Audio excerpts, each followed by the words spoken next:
किया। ऋतंभरा प्रज्ञा वो स्टेट है जहाँ विवेक स्थिर है, फिर वो वापस नीचे की ओर नहीं बहता या उसकी वो कंफ्यूजन वाली डावाडोल होने वाली स्थिति नहीं रहती, जहाँ जाके इंटेलेक्ट जो है वो स्थिर हो गया है, ज्ञान स्थिर हो गया है, वो अपनी अपनी एकदम एक्सट्रीम पराकाष्ठा में है, मोस्ट रिफाइंड फॉर्म में जब विवेक होता है तब उसको ऋतंभरा या प्रज्ञा कहते हैं।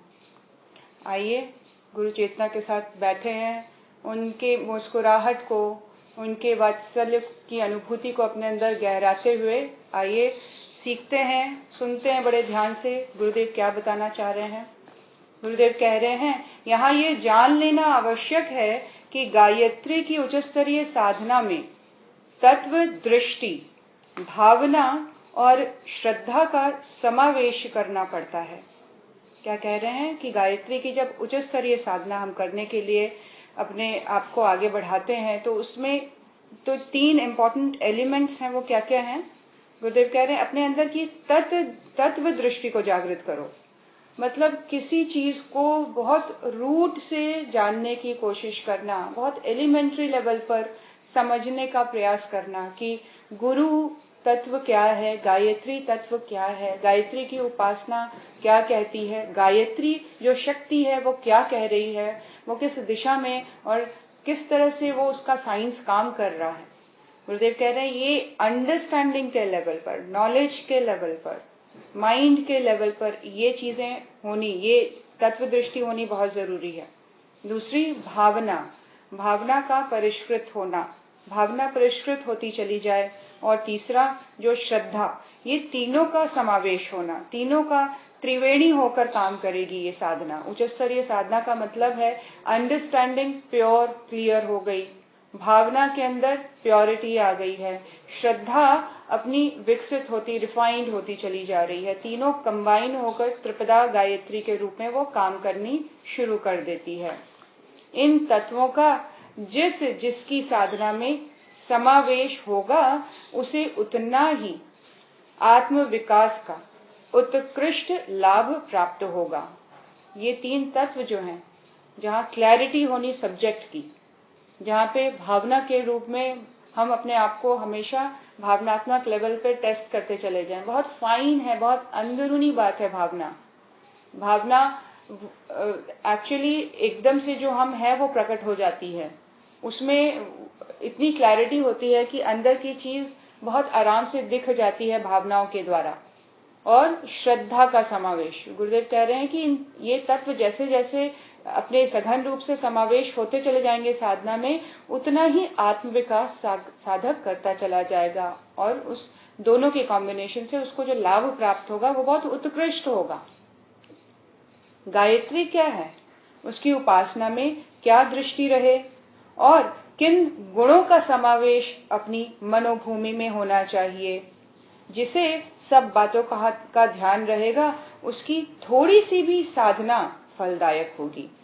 देखिए क्या कह रहे हैं गुरुदेव, इन सारी चीजों को लेकर अगर मंथन चल पड़े मन में कि उच्च स्तरीय साधना करनी है, गायत्री क्या है, उसकी उपासना में हमारा दृष्टिकोण कैसा रहे, हमारे विचार कैसे रहे, हमारी अंडरस्टैंडिंग किस लेवल पे जाए, किस तरह के किन गुणों का समावेश हो जाए हमारे मनोभूमि में, ये सारी बातों का अगर ध्यान रखना हम शुरू कर दें तो गुरुदेव कह रहे हैं थोड़ी सी भी साधना अगर करेंगे तो उसका बहुत बड़ा फल मिलेगा। फिर साधना में क्वालिटी आ गई, फिर साधना में इंटेंसिटी और गहराई आ गई है। अब साधना जो है वो लंबी जरूरत नहीं है कि बहुत देर तक बैठ के आप 10 माला 30 माला और 40 माला कर रहे हैं, नहीं, उसकी आवश्यकता नहीं है। फिर वो जो चीज है वो थोड़ी देर के लिए ही इतनी गहराई में चली जाती है कि वो बहुत लंबे समय की साधना का फलश्रुति देने में सशक्त होती है। सामान्य साधना, जिसे छोटे स्तर की बाल साधना कहते हैं, क्रियाकांड भर ही होती है। ऐसे कितने ही व्यक्ति हैं जो केवल जप मात्र को ही सब कुछ समझते हैं। जप, हवन, अनुष्ठान, पूजन आदि बाह्य प्रतीक उपचार ही उनकी समझ में सब कुछ होता है। जप की संख्या पूरी करनी, फिर चाहे मन में काम, क्रोध, लोभ, मोह के कुविचार उस समय कितनी ही उच्छृंखल गति से उठते क्यों ना रहे, जगत जननी की छवि को देखने का ध्यान करना, उसके लिए सब कुछ होता है। श्रद्धा, प्रेम, आत्मीयता एवं तन्मयता का भाव भी साथ में है या नहीं, इस पर वे लोग ध्यान ही नहीं देते। जप का शारीरिक श्रम भी कुछ तो उपयोगी है ही, पर भावना के अभाव में वह एक प्रकार से निर्जीव ही बना रहता है। अब गुरुदेव कह रहे हैं साधना में प्राण नहीं है जब तक वो क्रियाकांड भर तक ही रहे। ऐसे कई लोग हैं जो जप करने को, यज्ञ करने को, अनुष्ठान करने को ही सब कुछ मानते हैं, और गुरुदेव कह रहे हैं उस लंबे प्रोसेस को करते हुए वो कई बार अपने काम, क्रोध, लोभ, मोह के विचार में ही गुम रहते हैं। उनको इस बात का ध्यान ही नहीं होता कि उस महाजगजननी के समक्ष बैठ के वो जप कर रहे हैं। मेंटली वो कहीं और होते हैं, किसी और मनस्थिति में होते हैं, कोई और प्रॉब्लम से जूझ रहे होते हैं, लेकिन उनका जप चल रहा होता है 30-30 माला, 40-40 माला। मन से, भाव से वो वहां नहीं है। गुरुदेव कहते हैं उनके लिए संख्या ही सब कुछ होती है। और श्रद्धा, प्रेम, आत्मीयता का मतलब इन सब चीजों का सर्वथा अभाव ही रहता है सारे प्रोसेस में। लोग ध्यान ही नहीं देते कि मेरा भाव कैसा है इस प्रोसेस को करते हुए, मेरे अंदर का जो व्यवहारिक बदलाव आना चाहिए। अगर इतने दिनों से अनुष्ठान चल रहा है, अनुष्ठानों की एक कड़ी चल रही है मेरे जीवन में, तो किस तरह का परिवर्तन है। और तो अपने आप को इंट्रोस्पेक्ट करना, जानना कि अगर वाकई साधना हुई है तो ये चेंज रिफ्लेक्ट क्यों नहीं हो रहा। ये वाला सेल्फ इंट्रोस्पेक्शन वाला भाव ही नहीं आ रहा है। एक कर्मकांड है जिसको लेके चलते ही चले जा रहे हैं, ना उसमें प्राण है ना उसमें भाव है। गुरुदेव कह रहे हैं जप का शारीरिक श्रम कुछ उपयोगी तो होता है। अब जीभ की एक्सरसाइज है, मान लीजिए वाइब्रेशन तो वो बॉडी में कर ही रही है, गायत्री मंत्र बोल रहे हैं तो एक तरह की वाइब्रेशन साउंड का जो है वो तो हो ही रहा है। उससे जो जितना फायदा होना है उसका जो भी इम्पैक्ट होना वो तो पड़ेगा ही। लेकिन गुरुदेव कह रहे हैं जो इसमें आत्मिक लाभ, आध्यात्मिक लाभ जो मिलना चाहिए वो सर्वथा उसका अभाव रहेगा, और साधना जो है इसको निर्जीव माना जाएगा। उसमें कोई प्राण नहीं होने का अभाव हमेशा बना रहेगा। सच्ची उपासना वह है जो आत्म कल्याण के लिए, जीवन स्तर को उत्कृष्ट बनाने के लिए दुर्बुद्धि हटाकर मनोभूमि में सद्बुद्धि की स्थापना के लिए पूर्ण श्रद्धा और भावना पूर्वक की जाती है। सच्ची उपासना क्या डेफिनेशन दे रहे हैं गुरुदेव? सच्ची उपासना वो है जो आत्मा का कल्याण करे, आत्म लेवल पर, कॉन्शियस लेवल पर अवेयरनेस आ जाए। हम कौन, मैं कौन, मेरे जीवन का गोल क्या, मैं क्यों आया हूँ, ये सारे संबंध संसार के क्या हैं, इनको किस हद तक लेके चलना है, इनके ऊपर कितना फोकस, कितनी एनर्जी लगानी है, एक अवेयरनेस आनी। साधना सच्ची हो रही है, अपने रियल सेल्फ को जानने की, अपने मूल स्वरूप को जानने की एक क्यूरियोसिटी बढ़ रही है, अपने अंदर एक उत्सुकता है। ऐसा क्या है कि खुद को जब व्यक्ति जान लेता है, जब उसको स्वयं के दर्शन हो जाते हैं तो उसका पूरा जीवन सरल हो जाता है और उसको समस्त वस्तुओं का ज्ञान हो जाता है। ऐसा क्या है सेल्फ को जानने में? मूल स्वरूप को जान लेने में ही संसार का स्वरूप बदल जाता है।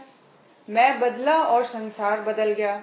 अभी तक हजारों प्रॉब्लम्स नजर आते हैं परिवार में, समाज में, राष्ट्र में, समस्त पूरे वर्ल्ड में, लेकिन बस अपने आप को शरीर समझने तक ये प्रॉब्लम है, अपने आप को वो ईगो के घेरे में रखने तक वो प्रॉब्लम्स हैं। लेकिन क्या कमाल होता है कि अपने मूल स्वरूप को जानते हैं, अगर थोड़ी देर के लिए भी उस प्रकाश की अनुभूति होती है तो एकदम से पिक्चर बदल जाती है। क्या संबंधी, क्या परिवार, क्या समाज, क्या राष्ट्र, क्या ये संसार, सब कुछ पूरा पिक्चर कन्वर्ट हो जाता है। क्या हुआ? फोकस कहाँ गया? अपने रियल सेल्फ की तरफ, और उसका रिफ्लेक्शन इतना बड़ा चेंज के रूप में, ट्रांसफॉर्मेशन के रूप में। तो सच्ची तो साधना है गायत्री की। गायत्री साधना कॉन्शियस लेवल पे काम करती है, चेतना के स्तर पे काम करती है, और सच्चाई का मतलब चेतना को जान जाना, सच्ची साधना मतलब अपने मूल स्वरूप को जान जाना। ये गायत्री की साधना मूल रूप से चेतना की साधना है, चेतना को जागृत करने की साधना है, अपने मूल स्वरूप को जगा देने की, जागृत कर देने की, उसके दर्शन कर लेने की साधना। अगर सच्चाई है उपासना में तो मूल स्वरूप का दर्शन अवश्य होगा। फिर ये बॉडी अवेयरनेस, ये नाम, ये ईगो, ये अचीवमेंट, ये सद्गुण अवगुण, ये जो स्ट्रगल है, ये जो महामाया का जो खेल है, इससे उबरने की पूरी पूरी एफिशिएंसी माँ गायत्री देती हैं जब हम उनकी सच्ची साधना करते हैं। गुरुदेव कह रहे हैं फिर दुर्बुद्धि हट जाएगी और सद्बुद्धि की स्थापना हो जाएगी और वहां श्रद्धा और भावना का पूर्ण समावेश होगा।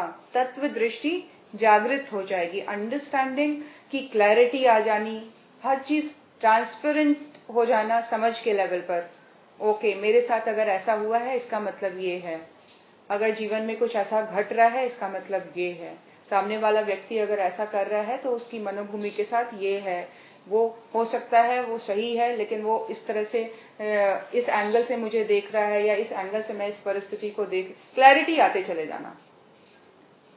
कैसे सामने वाले व्यक्ति को और शांत और स्थिर कर दिया जाए, कैसे अपने मनोभाव के द्वारा सामने वाले को बदल सकते हैं, ये अंडरस्टैंडिंग क्लैरिटी आती चली जानी। और एकदम से जैसे कई बार व्यक्ति शब्दों के खेल के द्वारा सामने वाले को पूरी तरह से इम्प्रेस कर लेता है, वैसे ही माँ गायत्री को अपने आचरण में परिवर्तन करके, अपने विचार और भावनाओं और श्रद्धा के लेवल पर परिवर्तन, ट्रांसफॉर्म करके हम उस शक्ति को ज्यादा से ज्यादा अपने अंदर आकर्षित कर सकते हैं।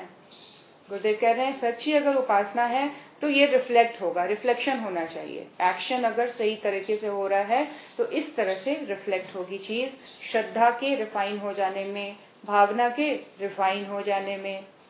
किसी लौकिक प्रयोजन को लक्ष्य कर रखकर कई व्यक्ति जप तप करते हैं और यह हिसाब लगाते हैं कि इतना जप हो जाने पर यह प्रयोजन पूरा हो जाना चाहिए, यह सिद्धि मिल जानी चाहिए।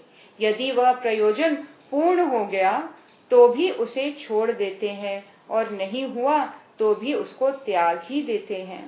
क्या कहते हैं गुरुदेव, किसी पर्पस के लिए उठाते हैं कई लोग साधना का प्रोसेस कि मुझे ये साधना के द्वारा ये सिद्धि अर्जित कर लेनी है, और वो सिद्धि मिली उसके बाद वो साधना करना छोड़ देते हैं। क्यों? आत्मीयता के लेवल पर जगत जननी के साथ कनेक्ट ही नहीं हुए। ये ऐसे ही है, बैंक गए, कैशियर से पैसा लिया वापस, उसके साथ कोई संबंध नहीं बनाया, उसके साथ कोई आत्मीयता नहीं रखी। अगर बैंक मैनेजर के साथ अच्छी फ्रेंडशिप हो जाए तो वो बहुत सारी चीजें इजी कर देता है, बहुत सारे अच्छे आइडियाज देता है कि आप किस तरह से अपने कमाए हुए धन को अच्छे से अच्छे उपयोग में लाएं। लेकिन यहाँ पे हमने उस मैनेजर के साथ कोई आत्मीयता नहीं रखी, हम सिर्फ उतना ही गए कि भाई इस अमाउंट को निकालना है, निकाल के ले आए। उसी तरह गुरुदेव कह रहे हैं कई लोग बहुत स्पेसिफिक एक एम को लेकर साधना से जुड़ते हैं, वो हो जाने पर या असफल रहने पर उसको बिल्कुल त्याग देते हैं। वैद्य के पास रोगी तभी तक जाता है जब तक कि उसे कष्ट रहता है। कष्ट दूर हुआ कि रोगी ने वैद्य से रिश्ता तोड़ दिया। इसी प्रकार यदि रोग अच्छा ना हो तो भी रोगी उस वैद्य से मुंह मोड़ लेता है और उसकी बुराई करने लगता है। सकाम उपासना वालों का स्तर भी यही रहता है, जो सकाम उपासना करते हैं, जिनकी उपासना का पर्पस है, ध्येय है कि किसी एक ऑब्जेक्टिव को लेकर किया जाए। और मोस्टली ऐसे सकाम साधना करने वाले आत्मिक प्रगति को आधार नहीं बनाते, फिर उनको भौतिक चीजें चाहिए होती हैं उसका आधार बनाकर, और या किसी सिद्धि को रिद्धि को पाने के लिए वो स्पेसिफिक तंत्र मंत्र को सिद्ध करने के लिए ऐसी साधनाएं करते हैं। अगर वो हो जाए तो अच्छा है, नहीं हुआ तो उसी डॉक्टर की तरह जो रोग को ठीक नहीं कर पाते हैं उसकी बुराई करते हुए उस डॉक्टर को त्याग देते हैं, वैसे ही साधना को त्याग देते हैं। ये अक्सर लोग गुरुदेव कह रहे हैं सकाम उपासना करने वालों का ये लेवल होता है। किसी जप तप से अभीष्ट लाभ हो गया तो फिर उसे करने की जरूरत नहीं रहती, और चाहिए ही अवधि में मनोकामना पूर्ण ना हुई तो भी उसे व्यर्थ समझकर छोड़ दिया जाता है। बिल्कुल सही बात है, अगर पर्पस कंप्लीट हो गया तब भी छोड़ देना है, नहीं हो पा रहा है तब भी निराश होकर त्याग देते हैं। ऐसी पूजा को साधना नहीं कहनी चाहिए, वह तो किसी लौकिक प्रयोजन को पूरा करने के लिए एक लौकिक माध्यम मात्र है। साधना आत्म कल्याण के लिए लौकिक कामनाओं से रहित होकर की जाती है। ये साधना नहीं है। गुरुदेव कह रहे हैं ये क्या है, ये इनकैश, कोई चीज इनकैश करने के लिए हमारा एफर्ट लगा, लेकिन जहाँ पे आत्मिक लेवल पर प्रगति चाहिए, जहाँ पर जगत जननी के साथ आत्मीयता और श्रद्धा का भाव है, उसका समावेश करने की, तत्व दृष्टि को जागृत करने का एफर्ट है, फिर वहाँ साधना होती है। वहाँ हम आत्मिक लेवल पर, आत्मा के लेवल पर, आत्मीयता के लेवल पर, भावना और श्रद्धा के लेवल पर अपने इष्ट के साथ जुड़ते हैं। फिर वो जो माध्यम बनता है वो समस्त रिद्धि सिद्धियों का, भौतिक क्या आध्यात्मिक क्या, समस्त उपलब्धियों का एक आधार बनता है, इस तरह की साधना। लेकिन जहाँ पे हम सकाम से जुड़ जाते हैं वो कुछ लिमिटेड लौकिक प्रयोजन के लिए ही होता है। गुरुदेव कह रहे हैं परमात्मा ने जो कुछ दिया है वह कम नहीं, जो कमी है वो हमारे प्रयत्न और पुरुषार्थ की त्रुटियों के कारण है। आप इस जगत में किसी तरह की कमी को देखने का प्रयास ना करें। गुरुदेव कह रहे हैं यहाँ पे हर एक चीज प्रचुर मात्रा में उपलब्ध है, और जो कमी है गुरुदेव कह रहे हैं वो हमारे अंदर प्रयत्न करने के लेवल पर, कि हमारा एफर्ट कितना लगा, हमने पुरुषार्थ कितना किया, उसमें अगर कमी रह जाएगी तो कोई भी काम जो है वो पूर्णता को प्राप्त नहीं होगी। जो भी कमी है वो अपने प्रयत्न और पुरुषार्थ की त्रुटियों के कारण बना हुआ है। संसार में कोई भी चीज की कमी नहीं है। अपने गुण, कर्म, स्वभाव के दोषों को सुधार कर व्यक्तित्व को सुव्यवस्थित करें तो प्रत्येक उचित कामना सहज ही पूर्ण हो सकती है। क्या कह रहे हैं गुरुदेव कि अपने किस लेवल पर काम करना है? गुण के लेवल पर, कर्म के लेवल पर, स्वभाव के लेवल पर जितने भी दोष दुर्गुण हो उसको उसका करेक्शन वर्क होता चला जाए, सुधारते चले जाएं। ऐसा करते हुए व्यक्तित्व को, पर्सनालिटी को अलाइन करते चले जाएं उस दैवीय प्रयोजन के लिए, या जो भी हमारी आत्मिक प्रगति का जो एक साधना हम लोगों को अपने लिए चुनना है उसके लिए अपने आप को अलाइन करें, सुव्यवस्थित करें। तो प्रत्येक उचित कामना, जो भी श्रेष्ठ कामना हम कर रहे हैं, जिसको हम हमारे अंदर पाने की लालसा है, इच्छा है, वो सारी चीज सहज ही पूर्ण हो जाएगी। तो बेस में क्या है? बेस में एफर्ट नहीं है, ऊपर से बहुत अंदरूनी एफर्ट गुरुदेव बता रहे हैं, गहराई में उतरना पड़ेगा। जहाँ पे गुरुदेव कह रहे हैं अपने गुणों को परिष्कृत करें, कर्म करने का तरीका परिष्कृत होता चला जाए। कर्म चिंतन से भी होता है, कर्म हम शरीर से भी करते हैं, भावनाओं से भी करते हैं, हर लेवल पर कर्म होता है। तो उस लेवल को रिफाइन करते चले जाना। गुण, कर्म और स्वभाव, इस 3 डायमेंशन को हम करेक्ट करते चले जाएं, और अपने पर्सनालिटी को, उस चीज को पाने के लिए जो भी हमारे अंदर इच्छा है, गुरुदेव कह रहे हैं वो अवश्य पूर्ण होगी अगर हम अपने व्यक्तित्व को उसके साथ इस तरह से अलाइन करते हैं। अपनी त्रुटियों को ज्यों का त्यों रखा जाए, दोष और दुर्गुणों को ज्यों का त्यों रहने दिया जाए, तृष्णा और कामना की परिस्थितियों के साथ तालमेल रखकर लंबी चौड़ी कामना करते हुए उसकी पूर्ति का साधन थोड़े से पूजा पाठ को मान लिया जाए तो यह बहुत भारी भूल है। क्या कह रहे हैं गुरुदेव?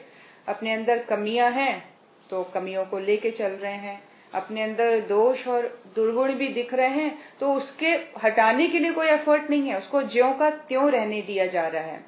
और तृष्णा और कामना की लंबी चौड़ी लिस्ट हमने तैयार कर ली है कि मेरी ये इच्छा पूरी होनी चाहिए, मुझे ये मिलना चाहिए, मुझे वो मिलना चाहिए, और उसको करने के लिए बहुत सरफेस लेवल पर, बहुत ऊपर लेवल पर, मोटे तौर पर किसी कर्म कांड को लेकर हम सभी चल पड़ते हैं। तो गुरुदेव कह रहे हैं और उसको लेकर चल पड़ने से मेरी कामना पूरी हो जाएगी, ये सोचना, गुरुदेव कह रहे हैं, बहुत भारी भूल करते हैं लोग। इसीलिए क्या होता है, अध्यात्म के प्रति लोगों का रुझान या लोगों का जो विश्वास है वो कम होता है। क्यों? गुरुदेव कह रहे हैं अपने ही अंदर वो चीज हम लोगों ने क्रिएट नहीं की, प्लेटफॉर्म ही नहीं बनाया जिस प्लेटफॉर्म के माध्यम से चीजें हम अपने आप ऑटोमेटिकली समस्त ब्रह्मांड से खींच ले आने की स्थिति में होता है व्यक्ति। जब गुण के द्वारा, जब कर्मों के द्वारा, जब स्वभाव के द्वारा अपने आप को, गुरुदेव कह रहे हैं, परिष्कृत करो, व्यक्तित्व को ऐसा बनाओ कि समस्त चीजें, जब बताया था लास्ट टाइम गुरुदेव ने कि अंतरिक्ष में बैठी दिव्य आत्माएं देने के लिए तत्पर हैं। वो देने के का झरना बहा देना चाहती हैं, आपके ऊपर अनुदानों की वर्षा कर देना चाहती हैं। कैसे करेंगी? जब उनके वो देखेंगी पात्रता, वो देखेंगी आपकी कैपेबिलिटी, वो देखेंगी आपकी मानसिकता, आपके गुण, आपके कर्म और स्वभाव, ये सारी चीजों के ऊपर टेस्टिंग होती है। तो गुरुदेव कह रहे हैं आपकी समस्त कामनाओं की पूर्ति होगी। लोग क्या करते हैं, अपने कूड़े कचरे को ज्यों का त्यों रहने देते हैं और कहते हैं कि बस मेरे पास से तो खुशबू ही आए और मैं हमेशा आनंदित रहूं। ऐसे कैसे होगा? आनंद के लिए कूड़ा तो बाहर फेंकना ही होगा।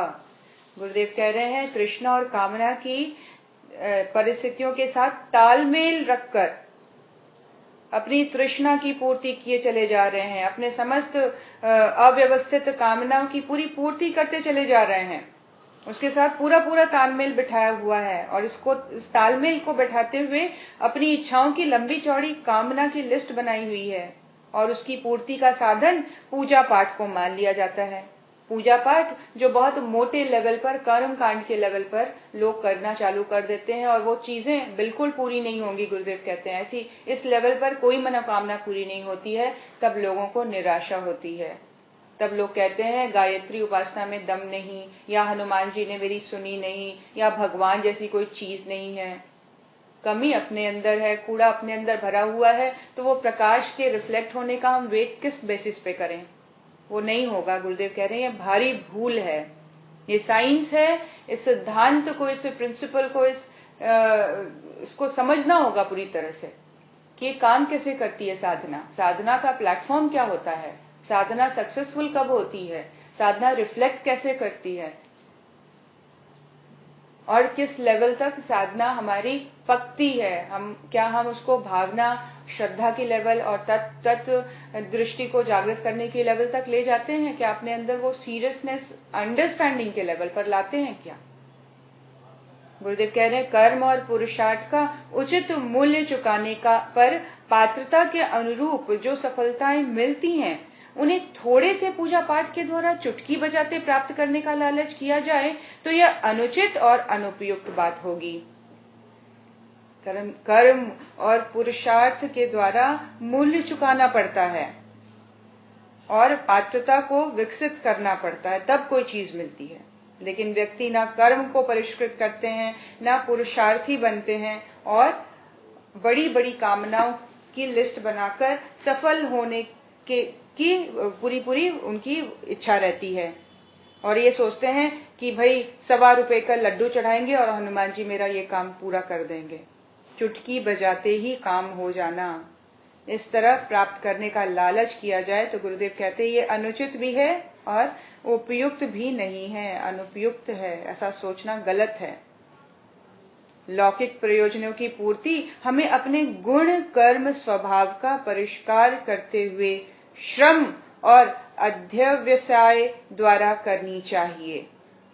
क्या कह रहे हैं गुरुदेव? जो लौकिक प्रयोजन है, जो हम संसार में भौतिक रूप से वर्ल्ड के लेवल पर जो अचीवमेंट्स करना चाहते हैं, वर्ल्डली लेवल पर, यहाँ पे लौकिक प्रयोजन की बात कर रहे हैं। गुरुदेव ने स्पेसिफिक पॉइंट उठाया है कि लौकिक प्रयोजन अगर हमें को उसको पूरा करना है, उसके लिए भी हमें अपने गुण, कर्म और स्वभाव को परिष्कार करना पड़ेगा और उसको करते हुए एफर्ट लगाना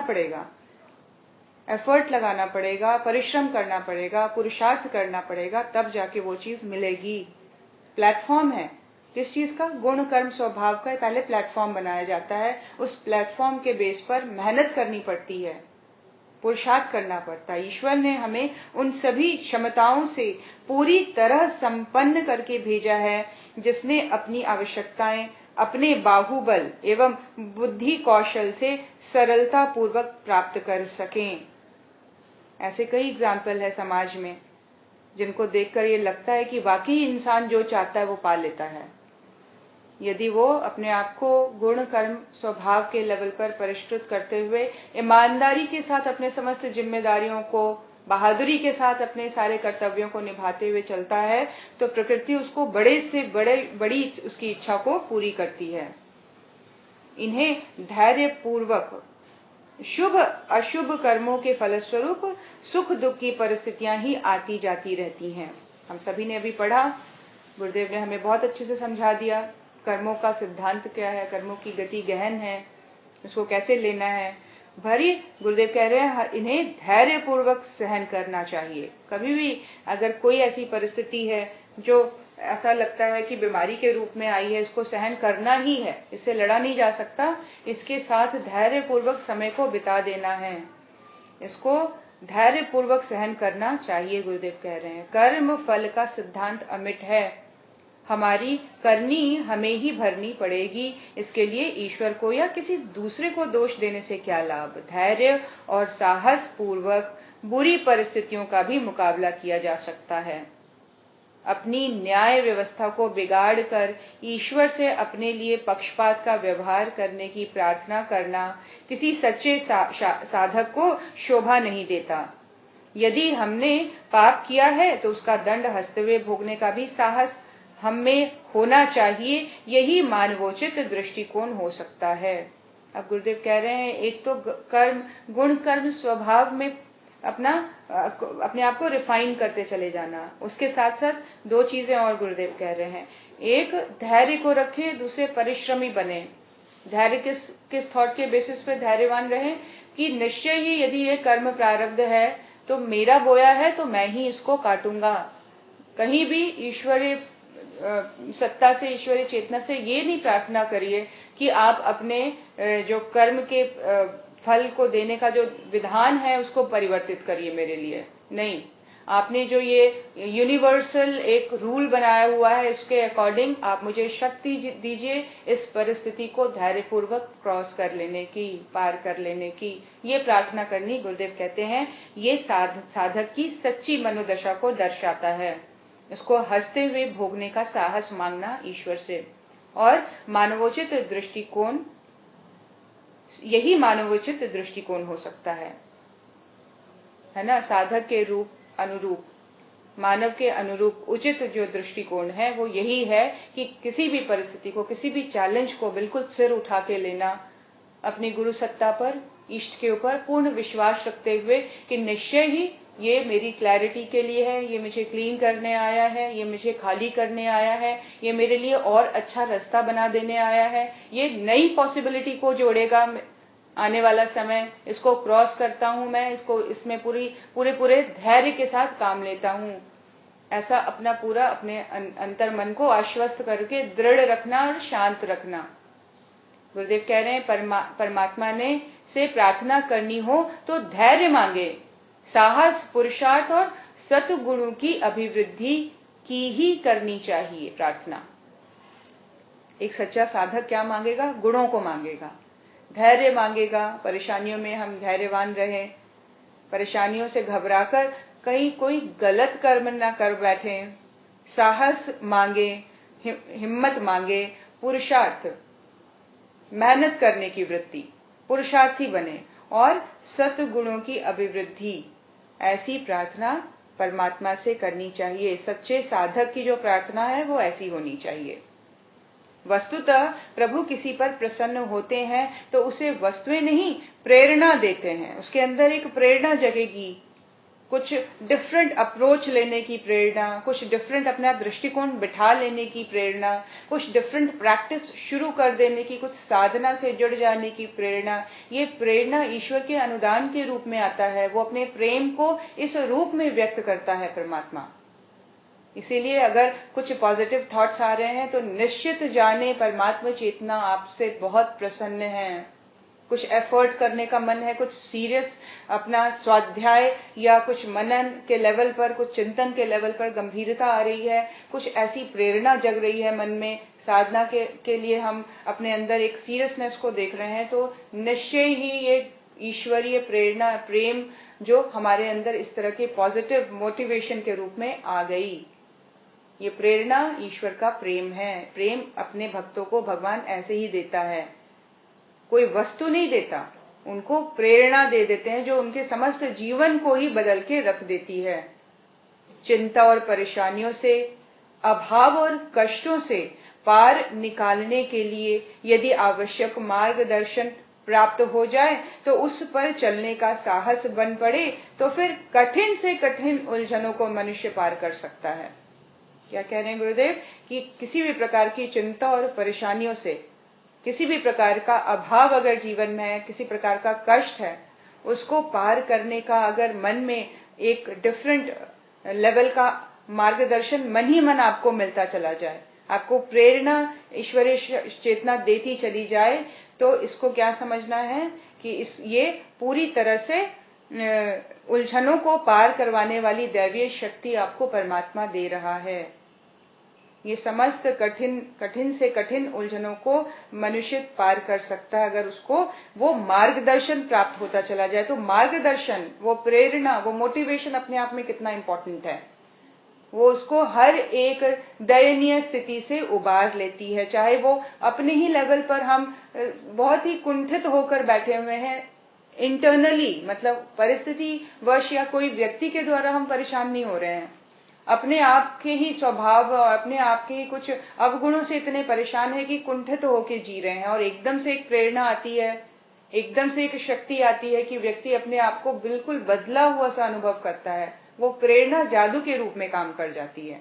तो गुरुदेव कह रही वो प्रेरणा, वो ईश्वरीय मार्गदर्शन समस्त कठिन से कठिन कठिनाइयों से व्यक्ति को उबार देता है दैवीय सहायता के रूप में, है ना।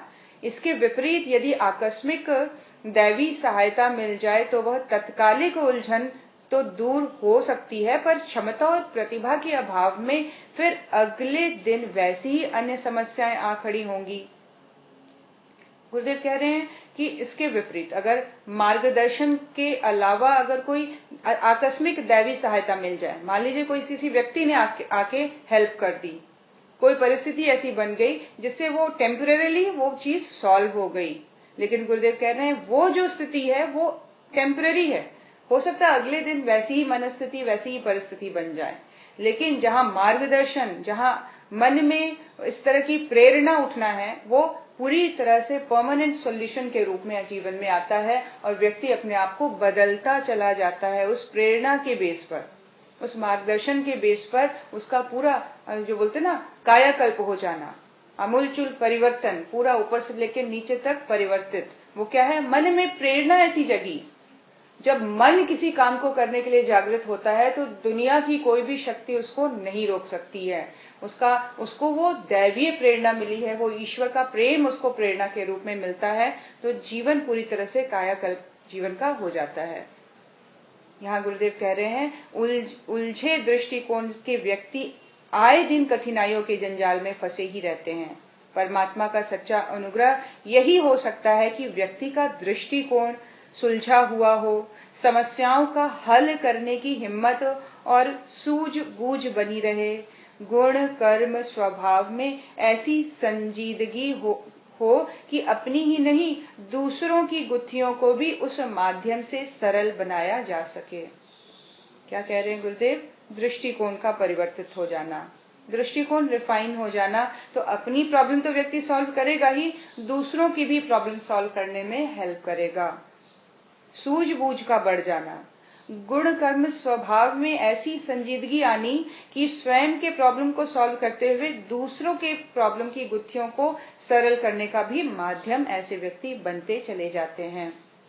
गायत्री उपासक को माता का ऐसा ही अनुग्रह मिलता है और वह भौतिक जीवन में सुख तथा आंतरिक क्षेत्र में शांति अनुभव करता हुआ अपने आप को हर घड़ी आनंद एवं उल्लास की स्थिति में पाता रहता है। गायत्री उपासना क्या करती है, वो प्लेटफॉर्म देती है, वो ऐसा बेस दे देती है जिस बेसिस पे व्यक्ति का गुण, उसके कर्म, उसके स्वभाव में परिवर्तन आना शुरू हो जाता है। वो ईश्वरीय प्रेरणा को प्राप्त करने का अनुग्रह पाता है, उसके अंदर वो पात्रता जगती है, वो कैपेबल हो जाता है रिसीव करने के लिए। जहाँ वो परमात्मा चेतना कम्युनिकेट कर पाती है ऐसी जीवात्माओं के साथ। क्यों? गुण के लेवल पर, कर्म और स्वभाव के लेवल पर उसने अपने आप को रिफाइन करना शुरू कर दिया। मंथन चला, स्वाध्याय चला, रीडिंग सघन होता चला गया, ज्यादा से ज्यादा सीखने की वृत्ति सघन होती चली गई, अपने आप को सबसे ज्यादा वॉचफुल करने की स्थिति, अपने आप को देखने की, अपनी स्थिति को हमेशा जानने की एक अवेयरनेस जागृत होती चली गई। ये गायत्री की उपासना व्यक्ति साधक के अंदर ये इन तत्वों को दृढ़ करती चली जाती है। इसको अनुग्रह कहा गया है। गायत्री उपासक को माता का ऐसा ही अनुग्रह मिलता है और वो भौतिक जीवन में सुख, समस्त सुख को पाता है और आंतरिक क्षेत्र में हमेशा ही शांति का अनुभव करता है। अधिक से अधिक साधना परिपक्व होती चली जाएगी, भौतिक स्तर पर सुख व्यक्ति फील करेगा। क्यों सुख फील करेगा? ये नहीं कि उसके पास मटेरियल लेवल पर बहुत सारी चीजें हो गई। सुख क्या है? सुख और एक्यूमुलेशन चीजों का करना दो डिफरेंट चीजें हैं। सुख अलग है, सुविधा अलग है। सुख की अनुभूति दृष्टिकोण के ऊपर बेस्ड है। गुरुदेव कह रहे हैं दृष्टिकोण रिफाइन होती चली जा रही है।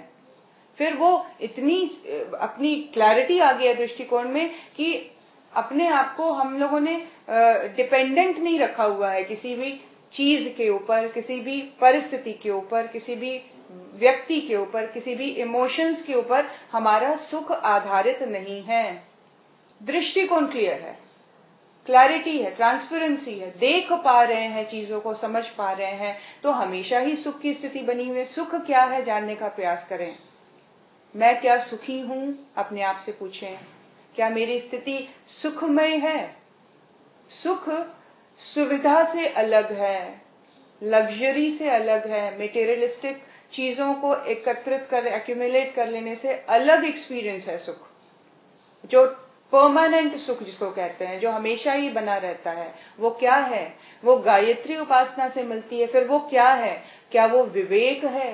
क्या वो देखने की सही कला जागृत हो जानी है? क्या चीजों को, व्यक्तियों को, परिस्थिति को, सगे संबंधियों को, किसी भी चीज को लेने की एक बहुत श्रेष्ठ कला आ जानी है? गायत्री क्या है? गायत्री दृष्टिकोण का परिमार्जन है। गायत्री सोचने की शक्ति का रिफाइन हो जाना है। गायत्री एक्शन में क्लैरिटी ले आना है। गायत्री हमेशा प्रेजेंट में रहना है। गायत्री हमेशा ही अवेयरनेस की स्थिति है। तो उपासक को कैसा होगा? उपासक का जीवन कैसा होगा? फिर उपासक का जीवन सुखमय होगा। फिर सुख के साथ अटैच नहीं करें चीजों को, मटेरियल लेवल पे नहीं अटैच करें, संबंधों के लेवल पे मत अटैच करें। मतलब भौतिक उपलब्धियों से अलग हटकर उस स्थिति को देखने का प्रयास करें। भौतिक के साथ जोड़ेंगे तो ये टेम्पररी हो जाएगी। क्यों? समय के साथ बंधी हुई चीज टेम्पररी होती है। यहाँ कॉन्शियस लेवल की बात हो रही है। गायत्री की उपासना हमें चेतना के लेवल पर सुख की अनुभूति कराने की बात कर रही है। चेतना के लेवल पर सुख की अनुभूति परमानेंट स्टेट है। वो कभी ब्रेक नहीं होता, वो कभी टूटता नहीं, वो डिपेंडेंट नहीं है किसी चीज का, वो बंधा नहीं हुआ, वो जकड़ा नहीं हुआ, वो मुक्त है बंधन से। और इस स्थिति में आए हुए साधक ही आगे चलकर जीवन मुक्त स्थिति में बैठते हैं। गुरुदेव कह रहे हैं भौतिक जीवन में सुख और आंतरिक क्षेत्र में शांति, ये दोनों चीजें कंबाइंड है। गायत्री उपासक के जीवन में ये उपासना गुण कर्म स्वभाव के स्तर पर जितना गहराता चला जाएगा, जितना डीप उतरेगा, कॉन्शियस लेवल पर है सब कुछ। आजकल बोलते हैं पेरेंट्स को कॉन्शियस पेरेंटिंग सीखें, मतलब बच्चे को का पालन पोषण कॉन्शियस लेवल पर अलर्ट होकर करें। आप उस संबंध को समझने का प्रयास करें, आप स्वयं को के मूल स्वरूप को जानने का प्रयास करें। देखें इस जीवात्मा के साथ आपकी जर्नी बंधी है, उसके साथ उसकी कमियों को हेल्प करें, उसको उबारने में, उसके सहायक रूप में, उसके हेल्पर के रूप में उसके साथ जीवन को व्यतीत करें। संबंधों के अपने ऊपर लादे नहीं, ये मेरा बेटा, ये मेरी बेटी, ये मेरे बहू, मेरे दामाद, है ना। इस तरह से अपने आप को दबाने की जरूरत नहीं है। कॉन्शियस पेरेंटिंग, तो कॉन्शियस लेवल पर जब कोई भी चीज उतरती है तो व्यक्ति को सुख और शांति के साथ जोड़ती है, यानी कि वो हल्का कर देती है, यानी कि वो बंधनों से हटा देती है, यानी कि डिपेंडेंट रहने की जो परिस्थिति बनी हुई है वो हल्की, टूटती और बिल्कुल ही गायब होती चली जाती है।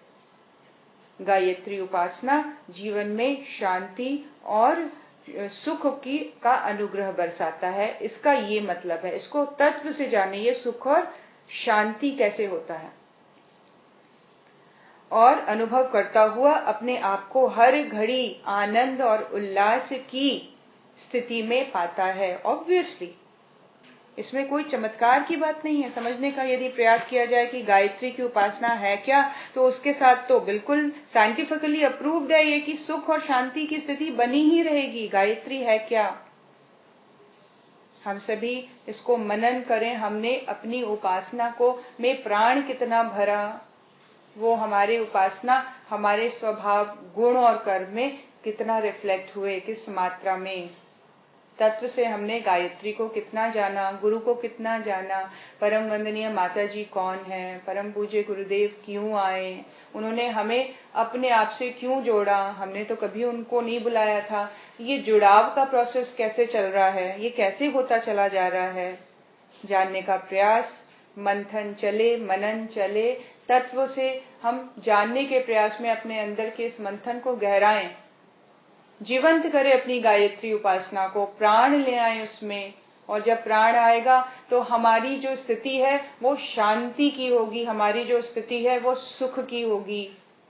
चैलेंजेस आएंगे, वृत्तियां बीच बीच में जागेंगी और कहीं ना कहीं वो हमें थोड़ा सा निराश भी करेंगी, लेकिन कितनी जल्दी हम वापस ट्रैक पे आते हैं, कितनी जल्दी हम अपने आप को बिल्कुल झटका देके रोक देते हैं, कितनी जल्दी वापस उस कॉन्शियस लेवल पे आते हैं। ये पूरा एफर्ट चलता चला जाए, गुरुदेव के चरणों में, परम वंदनीय माता जी के चरणों में माथा रखकर उनसे आशीर्वाद लें कि ये दृढ़ता, ये धैर्य, ये साहस, ये पुरुषार्थ गुरुदेव हमें दे देना, वो प्रेरणा बनकर हमारे जीवन में आ जाना आप, जो हमारे जीवन में गायत्री के प्रकाश को भरता चला जाए।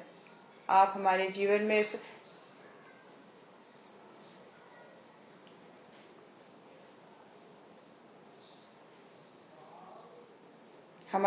में प्रकाश के रूप में गायत्री की चेतना उतरे, ऐसा भाव करते हुए उनके चरणों में नमन।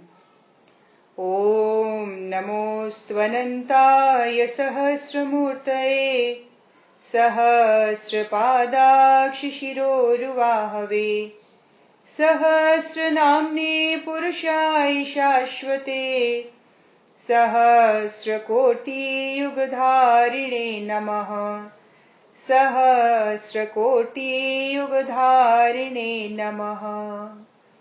ओम श्री गुरुदेवाय नमः। माता भगवते नमः। दादा गुरुदेवाय नमः। गुरु चेतना को